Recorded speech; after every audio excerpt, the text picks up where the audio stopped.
Welcome students, I am Dr. Smita Sharma and I will continue with the linear applications of the operational amplifier.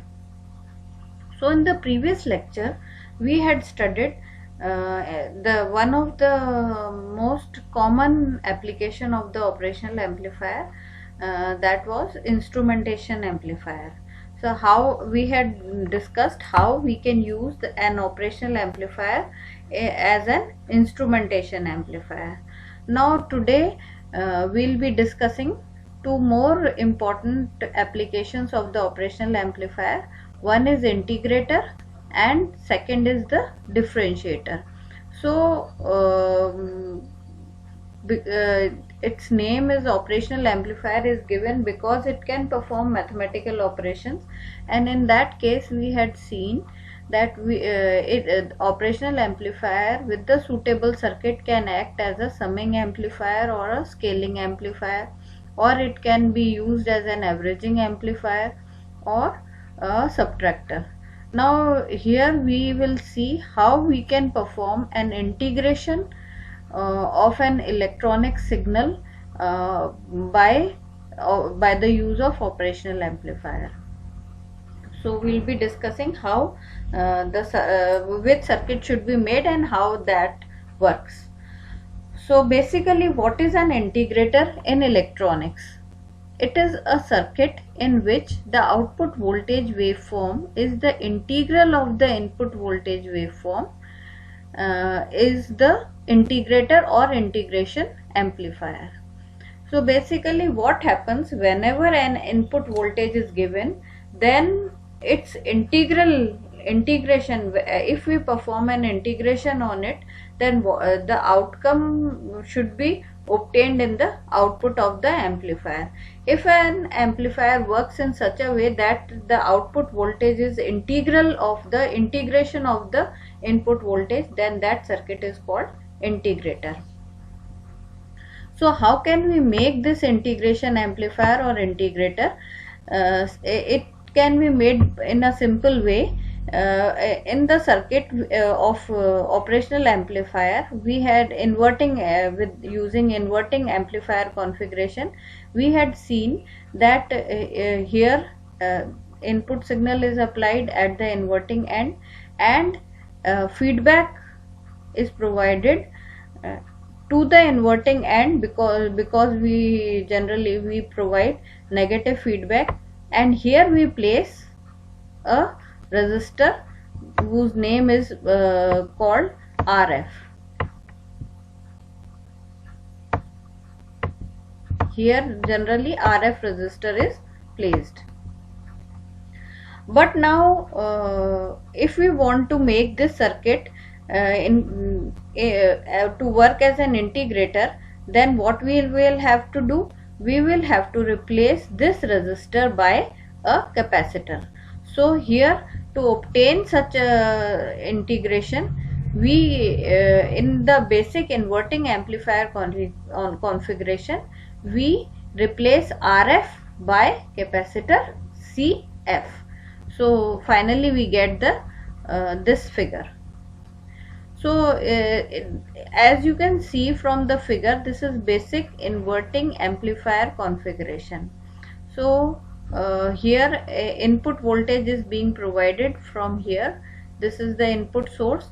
Let I1 current is flowing here. This I1 current comes to the node V2. Here it divides into two, IB and IF. So from figure we can write I1 is equals to IB plus IF. This we can write. Now from the virtual ground properties or the properties of the operational amplifier, we can say that IB has a very IB is approximately 0, or it has a very small value. Why we keep this IB equal to 0? Because we for an ideal operational amplifier, we know the input resistance of the operational amplifier is infinite. If the resistance is infinite, no current can enter into the operational amplifier. Because of this assumption, we consider IB to be approximately equal to 0. So if IB is 0, then what happens? I1 is equals to IF. So we'll write I1 is approximately equal to IF. So what happens here? I1 current comes here, no current goes here, almost all the current passes through this capacitor. Now we'll be studying voltage relation. Now what happens here? We know relation between IC and VC is. Now here IC and VC is referred to the current flowing and the voltage across the capacitor. So I have written IC VC for simplicity. So it should not be confused. The value of capacitor used is CF. So we can, in a simple way, we know the relation between the charge of the capacitor and the capacity with respect with potential difference is Q is equals to CV. So if we consider the charge in this capacitor as Q, the capacity is CF, and the voltage across the two ends of the capacitor we consider it to be VC, then we can write Q is equals to CF VC. Now again, Q is, what is Q? In terms of integration we can write IC dt, where IC is the current flowing through the capacitor. Now differentiating both sides, if we differentiate both sides with respect to t, then what we get? IC is equals to CF dVc upon dt. This we obtain. Now we have to calculate IC, value of IC, that is current flowing through CF, and we have to calculate VC, that is the voltage across the two plates of the capacitor. Now first we'll see what is IC. Now IC is this current flowing through the capacitor. Now how can we calculate it? This IC is equals to IF. We know this IC is, what is this IC? This is simply IF.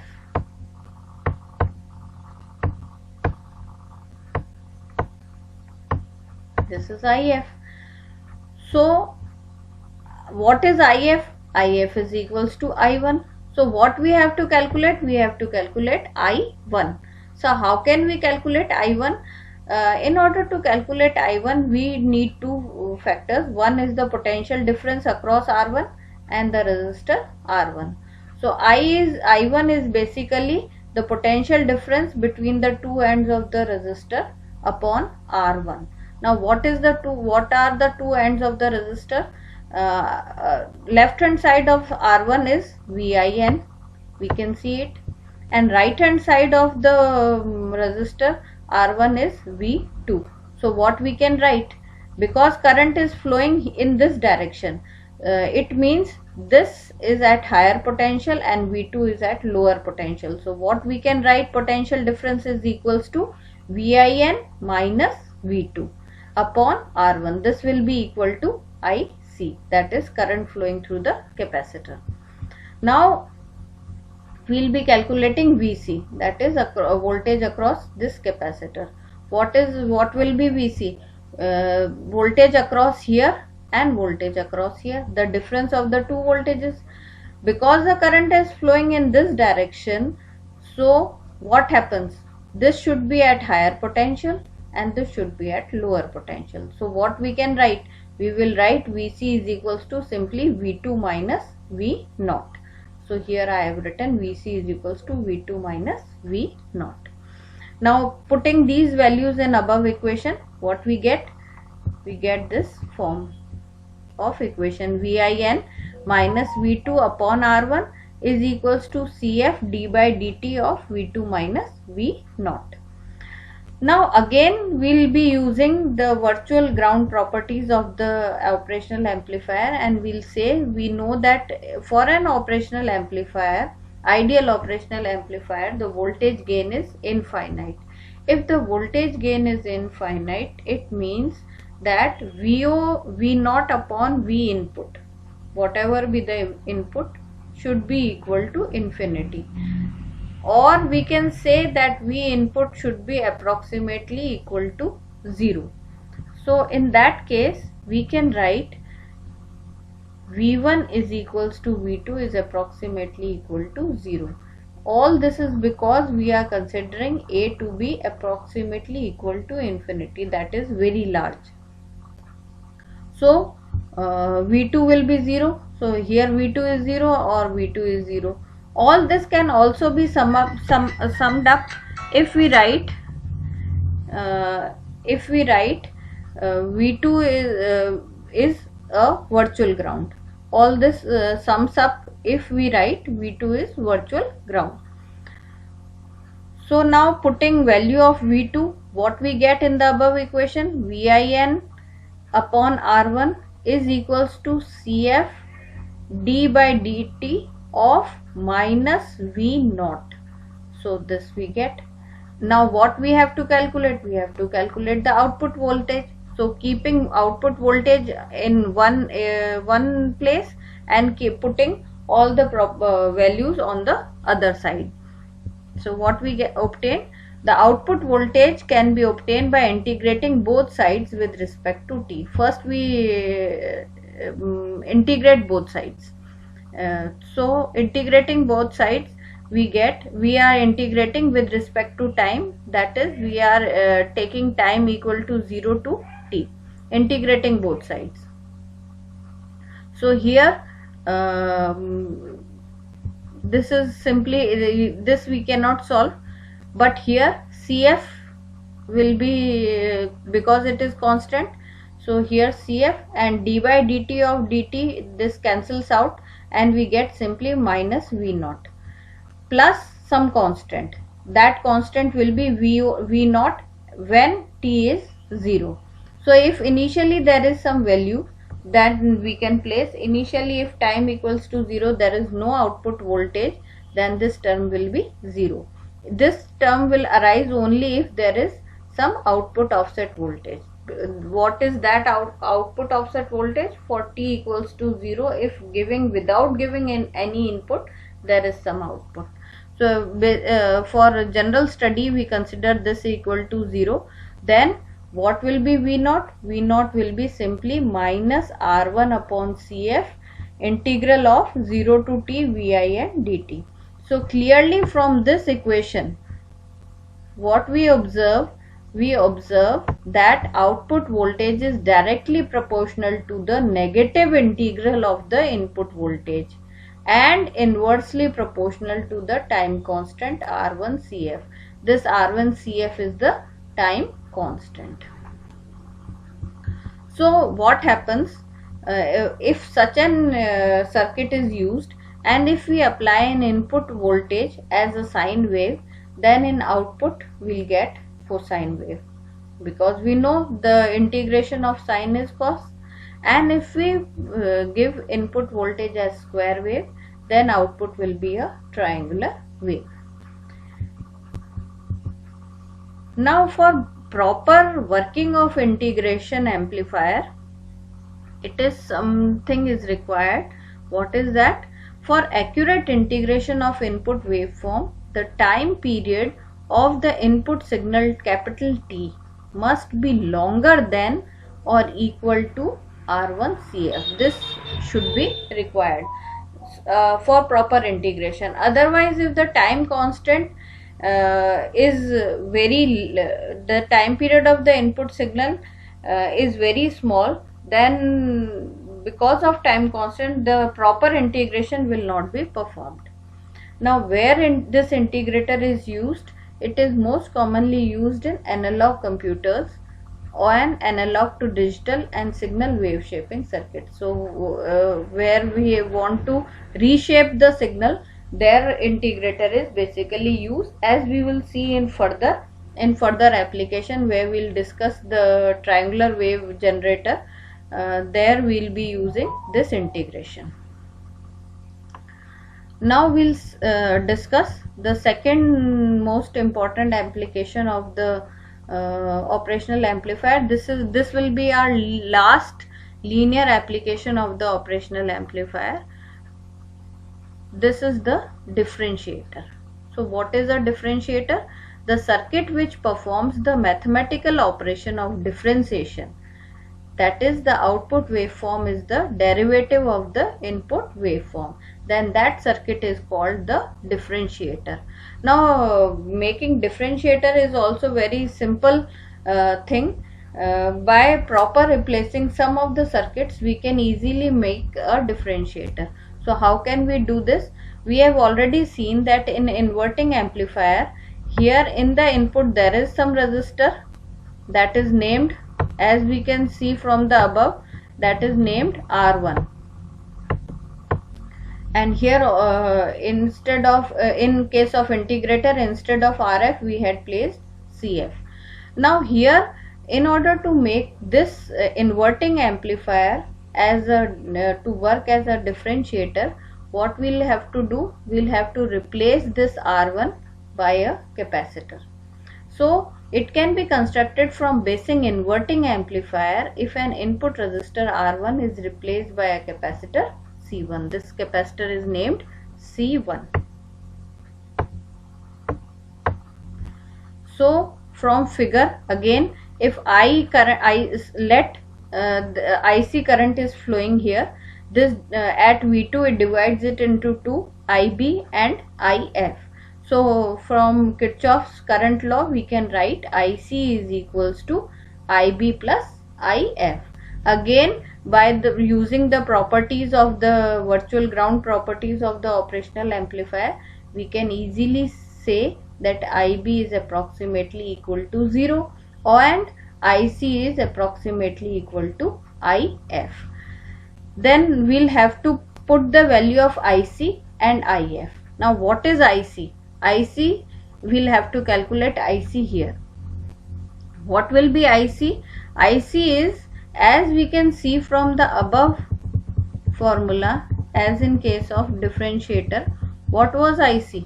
IC was capacitor value into dVc upon dt, that is the voltage difference across the two plates of the capacitor. So using this same formula we can calculate IC in this circuit.